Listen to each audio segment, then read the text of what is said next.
Hey everyone, today's August 15th. I know I'm like super close today. Wow. Um, I remembered my Happy Box. I forgot to do it the past couple nights for you guys. Um, so today's like just a little catch up, what happened, main triggers if I had any, which I had a few. So I'm gonna try to crunch it into like 20 minutes, make it shorter. I'm sorry, but this is what I've had on all day, so deal with it. It's hot, I'm comfy, that's what counts. First thing was I had my anger diagnostic assessment. I apologize.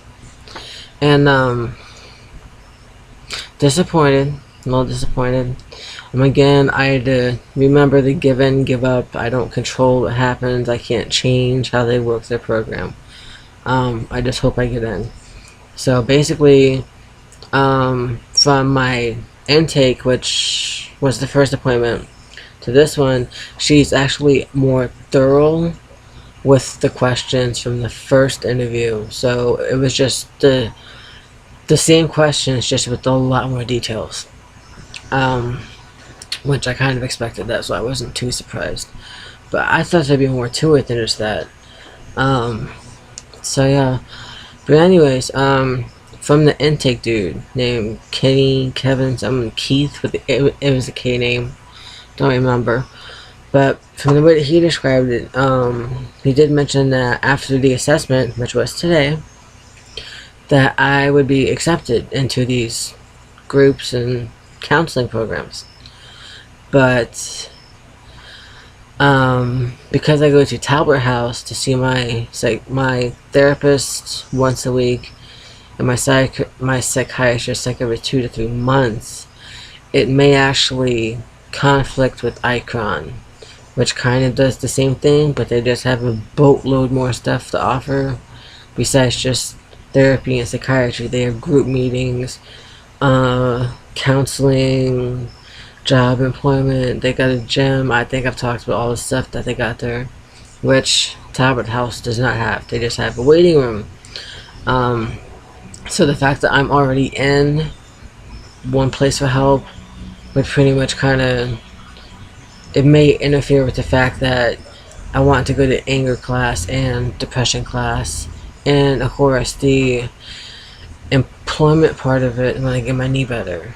And because they kind of conflict and they kind of do the same thing, it's just that one does more, I may actually be disqualified, I found out.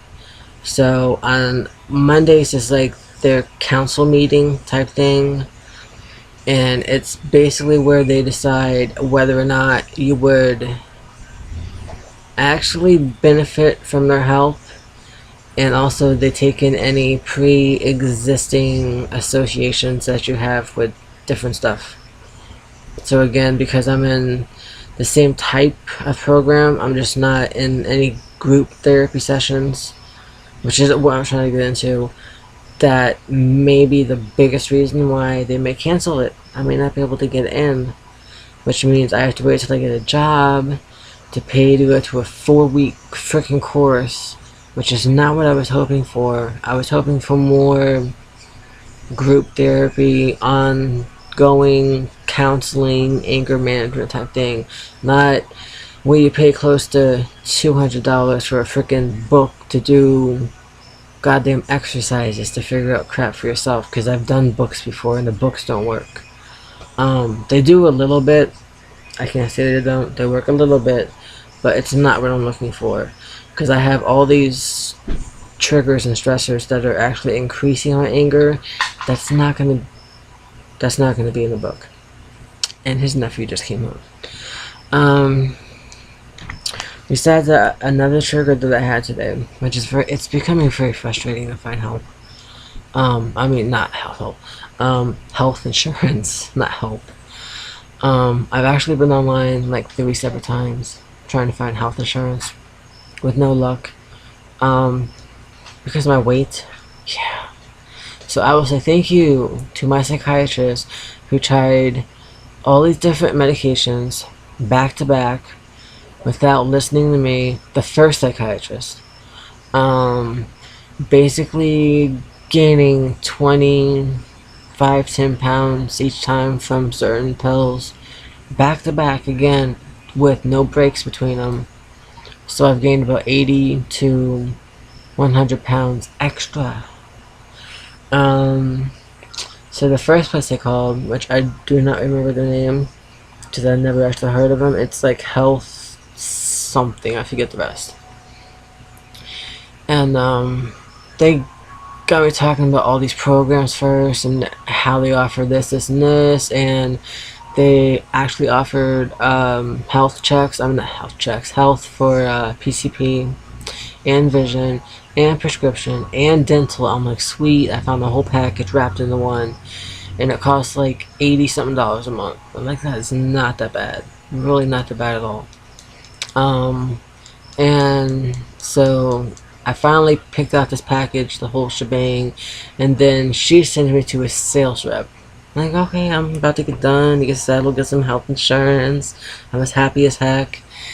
And the first thing that this lady asked me, I swear to God, she sounded like she was in her 90s, not being rude to old people, but she was talking slow. So, she asked for my height, first my sex, my age, height, and weight, which is like the basic criteria for like most health insurance companies. I'm pretty sure all of them, as a matter of fact. And she checked the thingy. I could like hear typing going on and stuff like that. And she got on and she said, well, ma'am, because of your severe obesity. And I didn't even let her finish. I'm like, you fucking bitch. And I just hung up on her. I'm like, seriously, there are more tactful ways to go about saying, well, we can't accept you because you're over your healthy weight. That would be a polite way to say it. But no, because of my severe obesity, I'm like, oh my God. And it just, my temper flew. Like, it just popped out and went back in that fast. The next one I called was Anthem. I think that's like the Blue Cross Blue Shield stuff. And there go the neighbors. Oh God, so much noise. And again, I talked to them about all these programs they have and stuff like that. They're good with the PCP and prescription and dental. Not so much with the vision. They don't actually have something for vision, which kind of sucks. But I was going to go with it for the package. For the PCP, the prescription, and the dental. And I think that was like 90 something or 108 a month, like between there. I forgot which one it is. And of course, she sends me to this sales rep. Why do people have sales rep? Just put the person on the phone so you just talk to one person. It'd be a lot more faster, better. So I talked to a guy at this time, and he seemed extremely happy. I need those happy pills. I really do, because he was just like packed full of joy. Okay. And again, he asked, he asked about the package. I'm like, yes, I want this package. What's this and that, whatever. And he said, okay, well, I can do it for you, but first I need some information. I'm like, sure, no problem. Again, sex, age, height, and weight. I'm like, son of a bitch, don't tell me he's gonna say no. What does he do? He says no. He actually came back on, and I think he was nervous because like he kind of paused for a second. He actually called me by my name because I actually gave it to the first person. Anyways, so he said my name, and then he's like, and he actually said I'm like, oh crap, this can't be good, because he's nervous even saying it. And he did say that because of my height and weight, I don't qualify. And then that's all I heard. I said, you fucking dick, and I hung up. So, bitch and dick today was my big words. And I know I shouldn't take it out on them. Again, the give in, give up thing. I don't have control over what their set thing is. I don't control their parameters for their health insurance.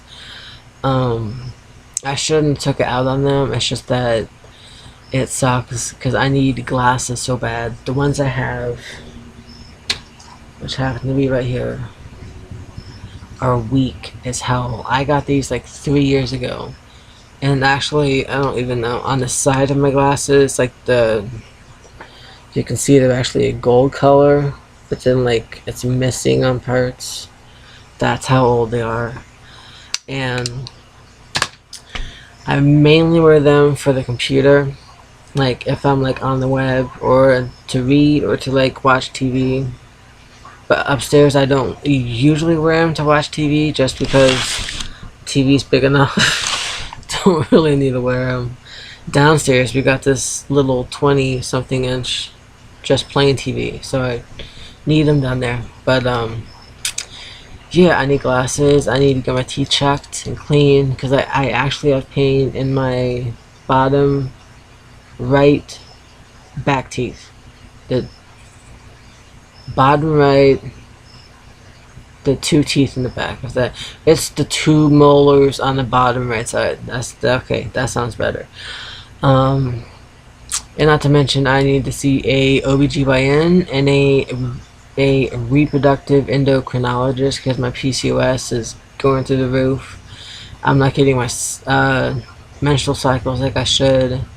My hormones are off the wall, which is probably feeding into the anger thing. Because as I mentioned with PCOS, you got my ovaries, not yours, mine, actually produce more testosterone, which is the male hormone, than a female body should have. So anger issues, I wonder why. So basically it's when I don't get my cycles, it's a big sign that there's like a shitload of testosterone and there's not enough female hormone. And along with all the grief and the stress and the triggers of my husband driving me nuts. Yeah. You can see why I'm getting angry. So that's enough for the health one. Next thing I want to talk about was, ooh, that is actually my happy box thing that I will mention at the end. Oh, come on. I actually controlled my temper today with my husband. Hang on, I got something stuck on my foot. What the heck? You okay, fat cat? She's very quiet. She doesn't answer unless she has food. No, she did answer. Third one was my husband, my third thingy for today. I actually called him and asked for a bottle of alcohol in a spray bottle just because there's all this. This one goes outside of the house and she comes in, so I found a couple ticks in the house and a few fleas and stuff like that, so I spray just to like kind of like dry them out, especially with the dander. For some reason it seems to like, I guess it dries out the skin cells so it's like not as bad on my sinuses. So I've been spraying alcohol on like the carpets, the rugs, couches and cushions, and the places where they relax is like pretty much actually everywhere because they're cats. Oi. So I saw the bottle of alcohol. I'm like, okay, so where's the spray bottle? I asked politely too. That's the messed up part. And he just his eyes got shiny as glass, and he just let out. He's like, I just spent my last fucking $4 on this fucking alcohol. Blah blah blah. You never mentioned a bottle. And I'm like, yeah, we talked about it on the phone. I mentioned it twice. And he's like, no, you didn't. Meanwhile, I'm thinking, dude, they cost $1. I got the change. You want to go get one? Fuck. But he just kept on going at it. He's like, I don't fucking have that kind of money, and I'm broke, and this and that, whatever. So me, give up. I started to get angry. I could feel it. My heart started racing. Palms were getting sweaty. My face got flushed. It's probably a little flushed right now. Yeah. I calmly put down the laptop on the floor because I don't want to break my baby again. And I just sat there and I just stared at my legs, and I'm thinking, the first thing, of course, I'm thinking is like a rage and anger. Just lash back out at me. Just fucking tell them what you're feeling. I didn't do it. I did not do it. I was so proud of myself. Now, guaranteed, I'm not going to be able to do it every time. But I was so proud of myself today. So I just sat there and I'm thinking, you know what? I can't change the fact that he heard what he wanted to hear on the phone. not my problem. I can't change the fact that he's in a badass mood because his friends that he are helping out, that he is helping out, or friends that he is helping out, yeah, they're actually screwing him over. Which I saw that coming a mile away. I'm like, honestly, he should have stopped months ago. But he keeps on doing it. So I told him, I'm pretty sure that his brother told him to stop, and he keeps on doing it. So I can't change the fact that he wants to do that. And I have no control over the way that he reacts to anything. So I just sat there quietly and just let it go. Whatever. I'm like, okay, that's just great. I didn't say nothing, really. Kind of kept to myself, which is amazing. So that was kind of cool. That was my happy thing for today, which I will probably read again. And yes, I have a toy. My last thing, again, is the smoking. Caught my husband smoking. That's actually on the anxiety video from last night. I think I had a total meltdown, or a complete bitch fit. Whichever one you want to call it, it's pretty much what happened. I don't care that he smokes. I mean, he's about to be 49. He can do whatever he wants. Almost everything that he wants. I take that back. He can smoke if you want. Okay, he can smoke if he wants to. That sounds better. I need to rephrase some of that. I'm sure he's been smoking since, what, teenager, 20s? That's like 20 odd years of smoking. I kinda knew he wasn't gonna stop smoking. But just to lie about it is kind of ridiculous. I mean, dude, it's smoking. Why would you lie about something so petty? Oh my god, just say, yes, I was smoking. But what I done in the anxiety video, and I think I totally caught him off guard, is, I just asked him, how was that cigarette you just smoked? He's like, what cigarette? I didn't smoke no cigarette. And the messed up thing is that I described exactly what he done. I'm like, honey, I saw you go outside to your truck, go in the truck, take something out, close the door, go to the front of the house. I didn't hear you come in, so I went out to the front of the house, moved the curtain, saw you sitting on the front steps of the porch with a certain shirt on, certain clothes on, smoking a cigarette. And he still freaking denied it. And he finally gave in and said, yeah, I smoked a cigarette. And I told you I've been smoking anyways. And it just set me off. Because for the past 2 months, he keeps on saying, no, I'm not smoking. It's my friends. They're smoking around me. Where the best thing he says is that his friend will open up the truck door and stand in the door and smoke that way. That's why he smells like a cigarette. Oh, and of course his excuse was that he smokes to take a shit. Really, so I'm thinking, wow, it's like 11:30ish, and you're smoking to take a shit at this time of night? I can see that happening. So he smoked and he didn't shit. So obviously it's not working. You're smoking because you want to smoke. So I blew my gasket just because he lied. I hate liars. I really do. And, I think about it, and since we've been together and since we got married, I have told him almost everything in my life. Every good thing I've done, every bad thing I've done. Which is like, I'm like way up here telling him everything, and he's like way down here. He doesn't tell me shit. And it just keeps on smacking me in the forehead. I don't know shit about this man. I don't know nothing about him hardly. He never talks about his life or anything that's important. He never talks about his feelings, which of course he's a dude. I don't expect him to do that. Some guys do, some guys don't. But stop that. But he still talks to his family, his kids, which he lies about again. And I'm like, are you aware I freaking check your cell phone? I don't think he is. I didn't tell him that part. I'm not a freaking idiot. And It's just amazing that I put out all this effort just so that he could know me, and he didn't put out hardly nothing.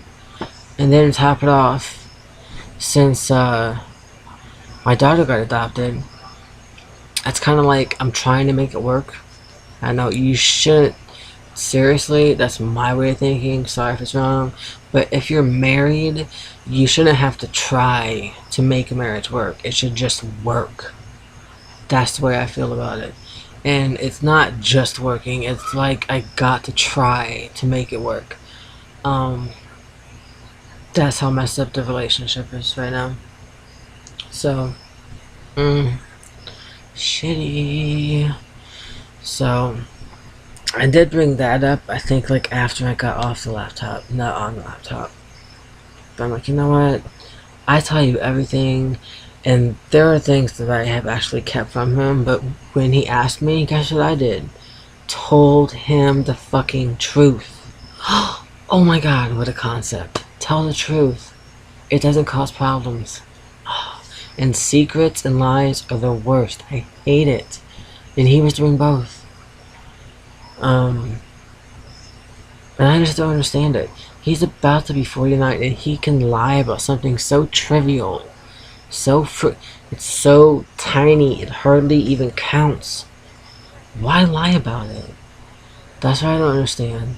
And then of course I'm thinking, like, all the guys that he knows. I'm sorry if the laptop just shook. My legs are going a mile a minute here.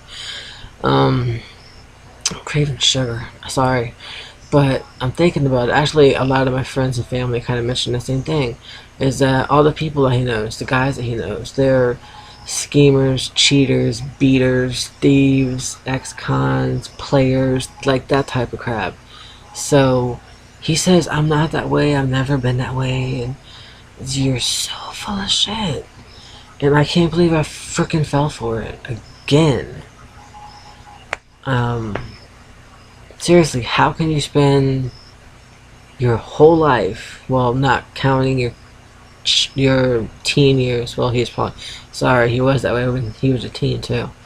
Your childhood doesn't count, but your whole life around that type of environment and those type of people, and have nothing in common with them.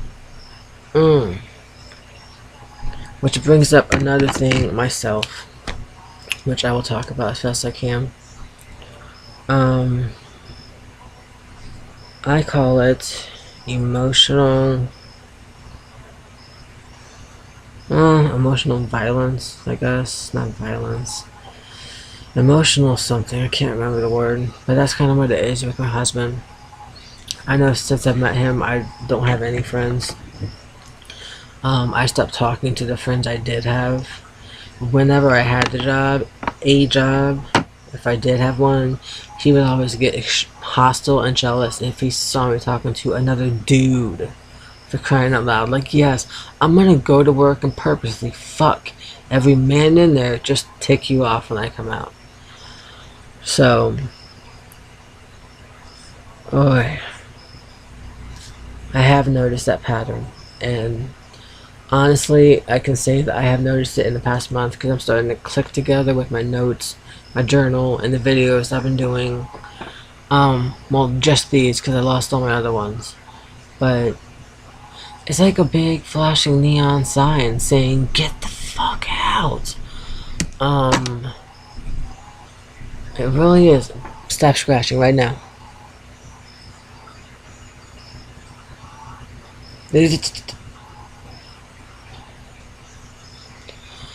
Yes, my cats listen to me like they're kids. It takes them. It takes so long to train a cat, but holy crap, it works. So, anyways, I've just been thinking about all this, and the fact that he cheated on me twice with the same woman, and the fact that when I found out that he was doing it, I actually called her before I even confronted him, like a week or two before we finally decided to tell him what the hell's going on, I guess. Or she might have told him and just kept on fucking him because she's a homewrecker. But yeah, from everybody's point of view, they pretty much hate me. His family can't stand me. His kids can't stand me. His exes, of course, they're not gonna like me that much either. But I have heard it from more than one person, especially in his family, his children, his exes, that basically when he was seeing his ex Tess, that I was the mistress, and she was the one that he actually wanted. So wrap your head around that one. And then there's this other thing about marriage. I know that I done it because my daughter wanted a daddy. She was so excited. I'm like, oh, quick, you want a daddy? No, I can't say no to that. Shit. And now that there's no kid, it's like, I don't trust him. We're not getting along. He's lying about stupid ass shit again. He keeps on saying he's broke, which is the same pattern that he done the past 2 times he cheated. The same way that he's acting now and saying that he's constantly broke is the same way he was when he was cheating. Like 2009, for my daughter's birthday, I actually had to buy all the presents because he didn't have any money because he was too busy fucking around with Tess at the time. Yeah. See, it's the bad stuff that sticks in my head, so I don't forget that type of element in a person, I guess you could say. So he's starting up with the same routine again. But the fucked up part is that this time he's actually keeping his cell phone clean. So that's a big giveaway right there. He will actually do it in front of me and just like delete everything for the whole day, like right in front of me. I'm like, why are you doing that? And he's like, oh, because I don't want my nephew's phone number on my phone. Seriously, that's the best excuse you can come up with. Anyways, that's enough about that, because I could rant and rave. And you know what? Give up and give in. I need to focus. Can't change them. Can't control nothing about it. I can just change myself. Right? So, I do give my little hands up today for controlling my anger. Again, thank goodness. And I will do my happy box that I haven't done in the past couple days. And I'm sorry if this is a close-up. I know I look freaking hideous. Ugh. Okay. So, excuse me. I had too much SpaghettiOs. I hate SpaghettiOs. It can be heartburn. But that's all that we can afford, and I hope you didn't hear that. So the first one is August the 13th. I totally skipped it. And it says, oh gosh darn it. Yeah. It says, I remember how my daughter would sneak in the bed after I fell asleep and would come to the bed her arms full of pillows, toys, and blankets and all that she could carry, which is right there on a piece of paper. I gotta sleep a certain way. So if I go to bed, I'm like, I cannot stand a person snoring. I can't go to sleep. If there's somebody like tossing and turning before I go to sleep, I cannot get to sleep. Just cannot do it. Which I did explain to her on numerous occasions when she was little, like, Mommy needs a still bed to sleep in. And she would be like, well, I don't need a still bed to sleep in. I'm like, well, honey, I'm not you. And she would debate it constantly. Like, you know what? Instead of us having an argument, how about when I'm asleep or you feel like I'm about to like go to sleep, then you get to sneak into bed. So that's kind of how we done it. And it was actually cool because she would bring in, there were actually nights, I'm not going to get into it because I will get a little stressed and upset, but there were nights where she would come to the bed with like her big long blankie, not her blanket, her blankie, and like 2 or 3 stuffed animals and her big heart pillow and a whole shebang, stick it on the bed, because at the time I had a king size bed. I love to spread out when I'm sleeping. And then she would go back and get more just to fill up like the whole side of the bed just for her. So I would like actually wake up in the morning to get her ready for preschool or kindergarten, and like my side of the bed would be like my side, but then like hers is a freaking toy store, for crying out loud. So it's kind of sad, but it is a very happy memory. Ow, I just want to cry or scream right now. I can't decide. Next one is the 14th. I know that looks like a 9. My 4s and 9s actually look alike. I've noticed that. And this one is, oh dear God, I forgot about this one. It says that I got stuck in the bay as a kid at high tide, and my sis had to go get the family. They got little smiley face too. It was funny as hell. Scary at the time. I actually lived on the west coast of Florida. So we got to go low tide bay. It totally smells, but you get to find like awesome little snails and stinky buggy stuff. So I actually had this bucket with me, and when I was that small, I think the tide went out to like 4 5 feet from the shore. Like now it probably goes out further just because of the messed up planet that we gave ourselves. And she actually had on these like flip-flop shoes, and she just took them off, and she kind of like hopped across the muck and mud, and just poof, she was on grass. And I got like halfway through, and I stopped because I'm like, oh, this one looks so cool. And I started to play with it, and I actually tried to like take a step, and like I just could not move at all, and I started freaking. I'm like, oh, your mom and dad or somebody, I can't get out of here. And meanwhile, the water's coming in like way too freaking fast. I was totally freaking the fuck out.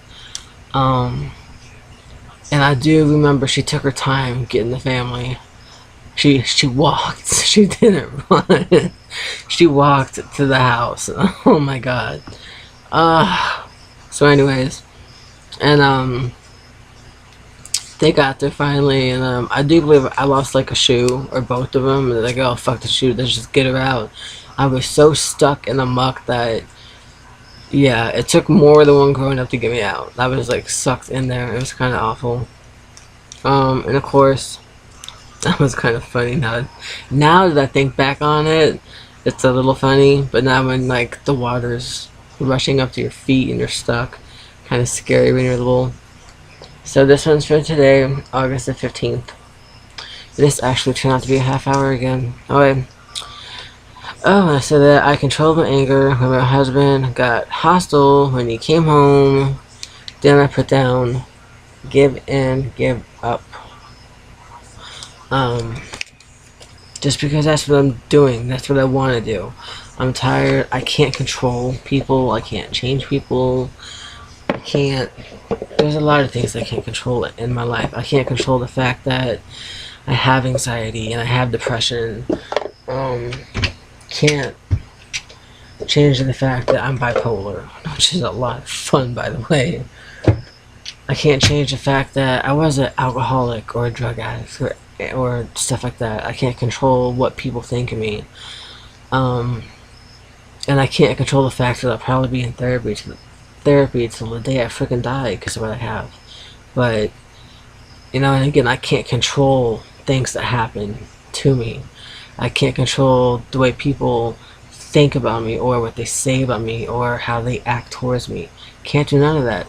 The only thing I can do is change myself, which I wish I had it here. But I have the Serenity Prayer on my keychain thanks to my mom and Callie. Thank you, Mom. So whenever I did do that today, by the way. I slowly put down the laptop, like I said, when he was like just screaming for no reason, and I just kind of sat there quietly, and I got ticked off. I'm like, no, don't give in to it, don't do it. And I think that irked him, because if you notice, the door going downstairs is closed. So obviously I got to him. I think he enjoys starting fights. Actually, I know he enjoys starting fights. He loves to argue and nitpick and just push buttons. He's like his nephew, a 21-year-old, pushing buttons. Yeah. So, anyways, but I did actually recite it in my head, you know, God grant me this rain, do not kill this motherfucker. No, but seriously, I did say the whole prayer in my head. And I'm sorry for cursing. I'm just in a slap happy mood. My Klonopin's finally kicking in. And I'm starting to get over the stress of not finding health insurance and not getting into my groups fast enough that I want. Because again, I have no control over anything that happens. I can hope and pray, but that's about it. So I think that's it for tonight. Yeah, not too many things. Plus, it's been over. See, I'm trying to make them shorter, and I'm doing a good job. So I'm gonna shut up for now, stop babbling, and I'm gonna wish you all a great night and a great morrow. Well, it's probably tomorrow in some places. We're close to it, but I wish you guys a great night, or morning, or evening, and I hope you enjoyed watching this. I know I do.